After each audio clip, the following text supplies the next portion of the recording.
ಈ ವಿಡಿಯೋ ಏನಾದರೂ ಎಲ್ಲರೂ ನೋಡಿದ್ರೆ ನೀವೇನು ಅನ್ಕೋತೀರಿ ಅನ್ಕೋರಿ. ನಾನಂತೂ ಹೇಳ್ತೇನೆ, ನನಗೆ ನನ್ನ ಗಂಡ ಇಂಪಾರ್ಟೆಂಟ್. ಇಷ್ಟು ದಿನ ಎಲ್ಲ ನೀವು ನನ್ನ ಪ್ರೆಗ್ನೆನ್ಸಿ ಜರ್ನಿ ವ್ಲಾಗ್ಸ್ ಎಲ್ಲ ನೋಡಿದ್ರಿ.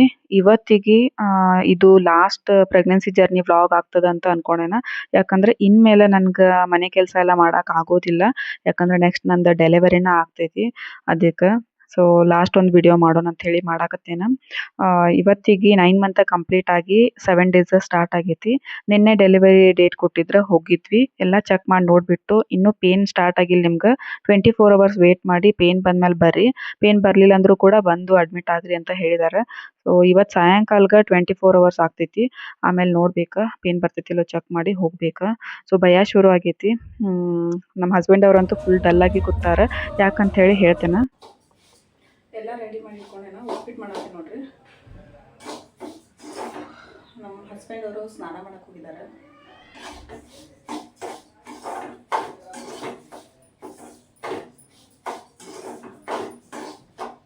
ಇಲ್ಲೆಲ್ಲ ಈರುಳ್ಳಿ, ಟೊಮೆಟೊ, ಮೆಣಸಿನ್ಕಾಯಿ, ಕರಿಬೇವು, ಕೊತ್ತಂಬರಿ ಎಲ್ಲನೂ ರೆಡಿ ಮಾಡಿ ಇಟ್ಕೊಂಡೇನ.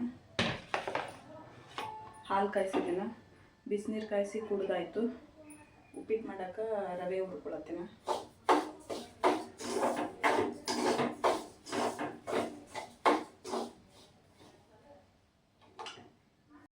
ಬೆಳಗ್ಗೆ ಎದ್ದಾಗಿಂದ ಫುಲ್ ಅಳಾಕತ್ತಾರೆ ನೋಡ್ರಿ ನಮ್ಮ ಹಸ್ಬೆಂಡ್ ಅವರು.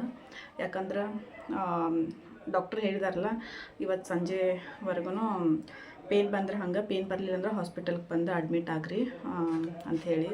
ಸೊ ಇವತ್ತು ಡೆಲಿವರಿಗೆ ಅಡ್ಮಿಟ್ ಆಗಂದಾರಲ್ಲ, ಅದಕ್ಕೆ ನಮ್ಮ ಹಸ್ಬೆಂಡ್ ಅವ್ರು ಫುಲ್ಲು ಪ್ಯಾನಿಕ್ ಆಗ್ತದೆ ನೋಡ್ರಿ. ಯಾಕಂದ್ರೆ ಈಗ ಹೇಳ್ಬೇಕಂದ್ರೆ ಯಾರಾದರೂ ಜೊತೆಗಿರ್ಬೇಕು ಇಂಥ ಟೈಮ್ ಒಳಗೆ. ಜೊತೆಗಿದ್ರೆ ಒಂದು ಏನೋ ಧೈರ್ಯ ಬರ್ತದೆ. ಬಟ್ ಅವ್ರ ಮನೆ ಕಡೆ ಅಂದ್ರೆ ನಮ್ಮ ಅತ್ತೆ ಅದು ಯಾರೂ ಚಲೋ ಇಲ್ಲ ನೋಡ್ರಿ. ನಾ ಪ್ರೆಗ್ನೆಂಟ್ ಇರೋಕ್ಕಿಂತ ಮೊದಲು ಒಂದು ಸಾರಿ ನಂದೇನು ಅಬೋಷನ್ ಆಯ್ತಲ್ಲ, ಅವಾಗೂ ಒಂದು ಕಾಲ್ ಮಾಡಿಲ್ಲ, ಬಂದಿಲ್ಲ, ನೋಡಿಲ್ಲ. ಆಮೇಲೆ ಬಿಟ್ಬಿಟ್ಟು ಇರಲಿ ಅಂಥೇಳಿ. ಆಮೇಲೆ ಪ್ರೆಗ್ನೆಂಟ್ ಆದ್ಮ್ಯಾಗ ಒಟ್ಟು ಒಂದು ಕಾಲ್ ಇಲ್ಲ, ಒಂದು ಏನೂ ಇದಿಲ್ಲ. ಈಗ ರೀಸೆಂಟಾಗಿ ಒಂದು ಸಾರಿ ಬಂದು ಹೋದ್ರಷ್ಟ. ಅದು ಏನೋ ಒಂದು 7 ಮಂತ್ ಕಂಪ್ಲೀಟ್ ಆಗಕ್ಕೆ ಬಂದಿತ್ತು. ಆವಾಗ ಬಂದು ಹೋದರು. ಸುಮ್ಮ ಹೆಸರಿಗಷ್ಟೆ, ಮತ್ತಿನ್ನು ತಪ್ಪೊಳು ಸಿಗಬಾರ್ದು ಅಂಥೇಳಿ. ಸೊ ಏನಂದ್ರೆ ಅವ್ರ ಅಪ್ಪನ ಮ್ಯಾಗ ಭಾಳ ಜೀವ ಇದ್ದಾರೆ ನಮ್ಮ ಹಸ್ಬೆಂಡ್ ಅವರ. ಯಾಕಂದ್ರೆ ಅವರು ನಮ್ಮ ಅಂಜನ್ ಟೈಮ್ ಒಳಗೆ ಎಷ್ಟು ಅವ್ರಿಗೆ ಧೈರ್ಯ ಕೊಡ್ತಿದ್ರು, ಎಷ್ಟು ಧೈರ್ಯ ಇದು ಮಾಡಿ ಕೊಡ್ತಿದ್ರು ಅಂದ್ರೆ ಅವ್ರ ಜೊತೆಗೆ ಸಾತಾಗಿ ನಿಂತಿದ್ರು. ಬಟ್ ಈ ಟೈಮ್ದಾಗ, ಸೆಕೆಂಡ್ ಬೇಬಿ ಟೈಮ್ದಾಗ ಅವ್ರಿಲ್ಲ. ಅವ್ರು ತೀರ್ಕೊಂಡನ ಒಂದು 4-5 ವರ್ಷ ಆಯಿತು. ಸೊ ಅವ್ರ ಮಮ್ಮಿ ಅದಾರ, ಬಟ್ ಏನೂ ಉಪಯೋಗ ಇಲ್ಲ ಅವ್ರಿಗೆ. ಲಾಸ್ಟ್ ಮಗ ಇವರು ಆದ್ರೂ ಕೂಡ ಏನು ಇವ್ರ ಕಡೆ ಕಾಳಜಿ ಇಲ್ಲ, ಪ್ರೀತಿ ಇಲ್ಲ, ಏನೂ ಇಲ್ಲ. ಬರೀ ತಮ್ಮದಷ್ಟ ನೋಡ್ಕೋತಾರೆ. ಬರೀ ಹೆಣ್ಮಕ್ಳು ಅಂತಾರೆ. ತಿನ್ಕೊಂಡು ಉಣ್ಕೊಂಡು ಆರಾಮದಾರ ಅವ್ರ ಊರೊಳಗೆ. ಊರಾಗಿನ ಏನೇ ಜವಾಬ್ದಾರಿ ಇದ್ರೆ ಅವಾಗಷ್ಟು ನೆನಪಾಗ್ತಾರೆ ಇವ್ರು. ಕಾಲ್ ಮಾಡಿ ಕೆಲಸಗಳೆಲ್ಲ ಮಾಡಿಸ್ಕೊಳ್ಳೋದು, ಹೊಲದ್ದು ಮನೆದು ಏನೇ ಇದ್ರೂ. ಅದು ಬಿಟ್ರೆ ಬಾಕಿ ಟೈಮ್ ಒಳಗೆ ನಮ್ಮ ಹಸ್ಬೆಂಡ್ ಅವ್ರಿಗೆ ಕಷ್ಟದಾಗಿದ್ದ ಟೈಮ್ದಾಗ ಫೋನ್ ಹಚ್ಚಿ ಏನಪ್ಪ ಹೆಂಗದಿ, ಏನು ಮಾಡತ್ತಿ, ಮೊಮ್ಮಗ ಹೆಂಗೈತಿ, ಸೊಸೆ ಹೆಂಗದಾಳ, ಮತ್ತು ಹೆದ್ರಾಕೆ ಹೋಗಬೇಡ, ನಾವು ಅದೇವಿ ನಿನ್ನ ಜೊತೆಗೆ ಅಂತ ಒಂದು ಧೈರ್ಯ ಇಲ್ಲ, ಏನೂ ಇಲ್ಲ. ಆರಾಮಾಗಿದ್ದಾರೆ ನೋಡ್ರಿ. ಯಾವಾಗ ಹೇಳಿದ್ರು ಬರೀ ತಮ್ಮದೇ ಹೇಳ್ತಾರೆ. ಇಂಥ ಟೈಮ್ ಒಳಗೆ ಜೊತೆಗಿರಲಿಲ್ಲ ಅಂದ್ರೆ ಅಂಥವ್ರನ್ನ ತೊಗೊಂಡು ಏನು ಮಾಡೋದು. ನಾನು ಆ್ಯಕ್ಚುಲಿ ಇಂಥದ್ದೆಲ್ಲ ಮಾತಾಡೋಂಗಿಲ್ಲ, ನಂಗೆ ಬೇಜಾರಾಗತ್ತೈತೆ. ಯಾಕಂದ್ರೆ ನಮ್ಮ ಹಸ್ಬೆಂಡ್ ಅವರು ಬೆಳಗ್ಗಿಂದ ಹಿಂಗೆ ಅಳಾಕತ್ತಾರಲ್ಲ, ಹೇಳ್ಬೇಕಂದ್ರೆ ಒಂಥರ ಸಣ್ಣ ಮಗು ಥರ ಅಳಾಕತ್ತಾರ. ಅವ್ರನ್ನ ರಂಬಿಸಿ ಸಾಕಾಯ್ತು ನನಗೆ. ಹಂಗೆ ಕಣ್ಣೀರು ಹಂಗೆ ಸುರಿಯಾಕತ್ತವ. ಬಟ್ ನನಗೆ ಗೊತ್ತಾಗ್ತೈತೆ ಅವ್ರ ಫೀಲಿಂಗ್ ಏನು ಅಂಥೇಳಿ. ಈ ಟೈಮ್ ಒಳಗೆ ಅವ್ರೊಬ್ಬರೇ, ಅವ್ರ ಜೊತೆಗೆ ಯಾರೂ ಇಲ್ಲ. ಸೊ ಒಂಥರ ಅದು ಬೇರೆ ನನ್ನ ಫೀಲಿಂಗ್ ಇರ್ತದೆ ನೋಡ್ರಿ. ಏನೂ ಮಾಡದೇ ಇದ್ರೂ ಜೊತೆಗೆ ಯಾರೋ ಒಬ್ಬರು ಇದ್ರಂದ್ರೆ ಒಂದು ಧೈರ್ಯ ಅನ್ನೋದು ಇರ್ತೈತಿ. ಅದು ಇಂಥ ಟೈಮ್ ಒಳಗೆ ಆಗದೇ ಇರೋರನ್ನ ತೊಗೊಂಡು ಏನು ಮಾಡೋದು. ಬಟ್ ನಮ್ಮ ಮನಸ್ಸು ಹಂಗಿಲ್ಲ. ನಮ್ಗೆ ಆಗದೆ ಇದ್ರೂ ಮತ್ತು ನಾವು ಅವ್ರಿಗೆ ಇದು ಮಾಡ್ತೀವಿ. ಸೊ ಈ ವಿಡಿಯೋ ಏನಾದರೂ ಎಲ್ಲರೂ ನೋಡಿದ್ರೆ ನೀವೇನು ಅನ್ಕೋತೀರಿ ಅನ್ಕೋರಿ. ನಾನಂತೂ ಹೇಳ್ತೇನೆ. ಯಾಕಂದ್ರೆ ವಿಡಿಯೋಗಳು ನೋಡಿದ ಕೂಡಲೇ ಅವು ಮತ್ತು ಬೇರೆ ಇದು ಮಾಡಿ ಹೇಳ್ತಿರ್ತಾರೆ. ಸೊ ನಾನೇನು ತಲೆ ಕೆಡ್ಸ್ಕೊಳಂಗಿಲ್ಲ. ನನಗೆ ನನ್ನ ಗಂಡ ಇಂಪಾರ್ಟೆಂಟ್.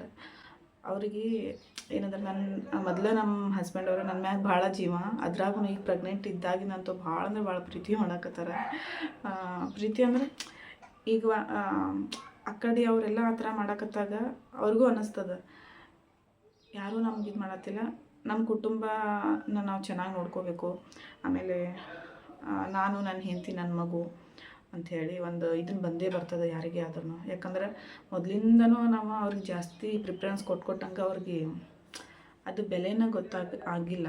ಇದುವರೆಗೂ ನೋಡಾಕತ್ತೀವಿ, ನಾನು ನೋಡಾತೀನಿ. ಇವಾಗ ಚೇಂಜ್ ಆಗ್ಬೋದು, ಮುಂದೆ ಚೇಂಜ್ ಆಗ್ಬೋದು ಅಂಥೇಳಿ. ವಯಸ್ಸು ಆದ್ರೂ ಬುದ್ಧಿ ಅಂತೂ ಬರ್ತಾಯಿಲ್ಲ ನೋಡ್ರಿ. ಅವ್ರಿಗೆ ಬರೀ ಹೆಣ್ಮಕ್ಳನ್ನ ಇಂಪಾರ್ಟೆಂಟ್. 4 ಮಂದಿ ಹೆಣ್ಮಕ್ಳು, ಅದ್ರಾಗ ಒಬ್ಬರನ್ನಂತೂ ಕರ್ಕೊಂಡು ಕೂತ್ಬಿಟ್ಟಿರ್ತಾರೆ. ಸೊ ಅವ್ರು ಏನು ಹೇಳ್ತಾರೋ ಅದನ್ನ ಕೇಳ್ಕೊಂಡು ಅಟ್ಲೀಸ್ಟ್ ಅವ್ರಿಗೆ ಬರೋಕ್ಕಾಗಲಿಲ್ಲ ಅಂದ್ರೂ ಯಾರಾದರೂ ಅಕ್ಕನದು ಕಳಿಸ್ಬೋದು, ಹೋಗಿ ನೀನು ತಮ್ಮನ ಜೊತೆ ಇರು ಅಂಥೇಳಿ. ಬಟ್ ಏನು ಉಪಯೋಗ ಇಲ್ಲ. ಹೇಳ್ಬೇಕಂದ್ರೆ ಭಾಳ ಕೆಟ್ಟ ಅನಿಸುತ್ತೆ ನನಗೆ. ಹೇಳಿದ್ರೆ ಮತ್ತು ನಮಗೆ ಅಸಹ್ಯ ಏನು ಎತ್ತ ಅಂಥೇಳಿ. ಸೊ ಒಂದು ದಿನ ಕೂಡ ನಮ್ಮ ಮನೆಗೆ ಬಂದು ನಿಂತು ನಮ್ಮ ಕಷ್ಟಕ್ಕಾಗಿಲ್ಲ. ಬರೀ ನಾವು ಅಷ್ಟೇ ಎಲ್ಲನೂ ಅವ್ರಿಗೆ ಇದು ಮಾಡ್ಬೇಕು, ಬಟ್ ಅವರಂತೂ ಎದಕ್ಕೂ ಆಗಂಗಿಲ್ಲ. ಸೊ ಅದು ನಂಗೆ ಭಾಳ ಬೇಜಾರಾಗತ್ತೈತಿ. ಹೆಂಗೆ ಅಳಾಕತ್ತಿದ್ರು ಅಂದ್ರೆ ಬೆಳಗ್ಗೆಯಿಂದ ನಮ್ಮ ಹಸ್ಬೆಂಡ್ ಅವರು ಮಗು ಥರ ಸಿಕ್ಕಾಪಟ್ಟೆ ಹತ್ತಿಟ್ರು, ಕಣ್ಣೀರು ಬರ್ಸಿ ಸಾಕೈತೆ ನನಗೆ. ಸೊ ಇವಾಗ ಹೊರಗೆ ಹೋಗಿ ನಿಂತಾರೆ, ಏನು ಮಾಡೋದು. ದಯವಿಟ್ಟು ಯಾರಾದರೂ ತಂದೆ ತಾಯಿ ಇದ್ದರೆ ಮಕ್ಕಳಿಗೆ ಆ ಥರ ಮಾಡೋಕೆ ಹೋಗ್ಬೇಡ್ರಿ ಅಂತ ಹೇಳ್ಕೊತಾನೆ. ಮತ್ತು ನಮ್ಮ ಹಸ್ಬೆಂಡ್ ಅವರಂತೂ ಇಷ್ಟು ಒಳ್ಳೆಯವ್ರು ಅದಾರಲ್ಲ, ಅವ್ರು ಏನು ಮಾಡಿದ್ರು ಮತ್ತು ಎಷ್ಟು ಆದರೂ ನನ್ನ ಹಡ್ದವ್ರ ಅಂತ ಅಂತಾರೆ. ಬರೀ ಹಡಿದ್ರೆ ಇಂಪಾರ್ಟೆಂಟ್ ಅಲ್ಲ ನೋಡ್ರಿ, ಬರೀ ಹಡಿಯೋದಂತ ಅಲ್ಲ, ಹಡದ್ಮ್ಯಾಗ ಮಕ್ಕಳನ್ನ ಚಲೋ ನೋಡ್ಕೋಬೇಕು, ಕಷ್ಟಕ್ಕೆ ಆಗ್ಬೇಕು. ಬಟ್ ಇವ್ರು ಯಾಕೆ ಹಿಂಗೋ ಗೊತ್ತಿಲ್ಲ. ಸೊ ಏನು ಮಾಡೋಕ್ಕಾಗಿಲ್ಲ, ಒಬ್ಬೊಬ್ರಿಗೆ ಅದಿರ್ತೈತೆ ಹಂಗೆ. ಬಟ್ ಮರ್ಗಿಸ್ಬಾರ್ದು ಮಕ್ಕಳನ್ನ. ಎಲ್ಲ ಕಡೆ ನಾನು ತಾಯಿನ ಮರ್ಗಿಸ್ಬಾರ್ದು ಅಂತಾರೆ. ಬಟ್ ಇಲ್ಲಿ ಹೆಂಗಾಗೈತೆ ಅಂದ್ರೆ ಮಗನ ಮರ್ಗಿಸತ್ತಾರ ಅವ್ರು. ಹಂಗೆ ಮಾಡಿದರೆ ಒಳ್ಳೇದಂತೂ ಆಗಂಗಿಲ್ಲ. ಯಾರು ಏನೇ ಅಂದ್ಕೊಳ್ಳಿ, ನಾನು ಡೈರೆಕ್ಟಾಗಿ ಹೇಳಕತ್ತೀನಿ. ಈಗ ಸ್ನಾನದು ಮಾಡ್ಕೊಂಡು ಪೂಜೆ ಮಾಡಕ್ಕೆ ಬಂದಾರ ನೋಡ್ರಿ. ಅವ್ರ ಮುಖ ನೋಡೋಕ್ಕಾಗತ್ತಿಲ್ಲ, ಜೀವ ಮರಗಾಕತ್ತೈತಿ. ಯಾಕಂದ್ರೆ ಒಂಥರ ಡಲ್ ಆಗಿಬಿಟ್ಟಿದ್ದಾರೆ, ಫೀಲಿಂಗ್ ಒಳಗೆ ಅದಾರ. ಕಣ್ಣೆಲ್ಲ ಒಂಥರ ಉಬ್ಬಿದಂಗೆ ಆಗಿದಾವ. ಸೊ ಪೂಜೆ ಅಷ್ಟು ಮಾಡಿ ಅವ್ರು ಕೂತ್ರಂದ್ರೆ ನಾನು ಟಿಫನ್ ರೆಡಿ ಮಾಡಲಿಲ್ಲ ಇನ್ನೂ. ಜಸ್ಟ್ ರವೆ ಅಷ್ಟು ಹುರ್ಕೊಂಡೆ ಆವಾಗ. ಮತ್ತು ಅಳಕತ್ತಿದ್ರು, ಅದಕ್ಕೆ ಮತ್ತು ಅದನ್ನಲ್ಲೇ ಬಿಟ್ಟೆ. ಅವ್ರು ಹಂಗೆ ಮಾಡೋದು ನೋಡಿ ನಾನು ನಂದನ್ನು ತೋರಿಸ್ಕೋಬಾರ್ದಂತ ಸುಮ್ಮನಿದ್ದೆ. ಬಟ್ ಒಳಗೊಳಗೆ ನನಗೂ ಭಯ ಶುರುವಾಗೈತಿ, ಕೈಕಾಲ ಓಡವಲ್ವ.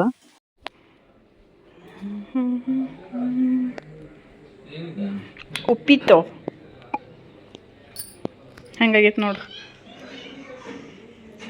ಹೆಂಗಾಗೈತೆ ಉಪ್ಪಿಟ್ಟು.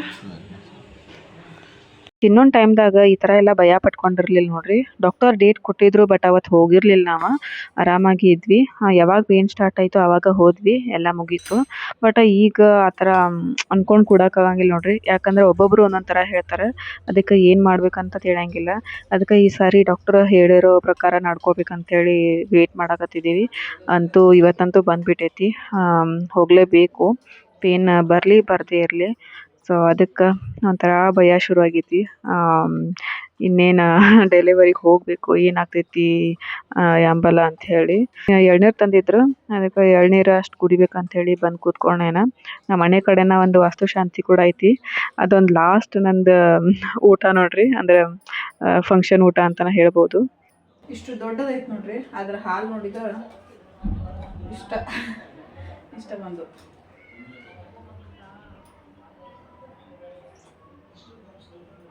ಸ್ವೀಟ್ ಅದ ಫುಲ್ಲ.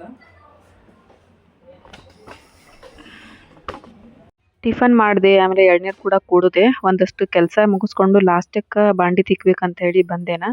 ಒಂಥರ ಫೀಲ್ ಆಗತೈತಿ. ಮತ್ತು ಏನಂದ್ರೆ ಡೆಲಿವರಿ ಆಯ್ತಂದ್ರೆ ನಾನು ಮನೆ ಒಳಗೆ ಯಾವ ಕೆಲಸನೂ ಮಾಡ್ದಂಗೆ ನೋಡ್ರಿ ಆ ಟೈಮ್ದಾಗ.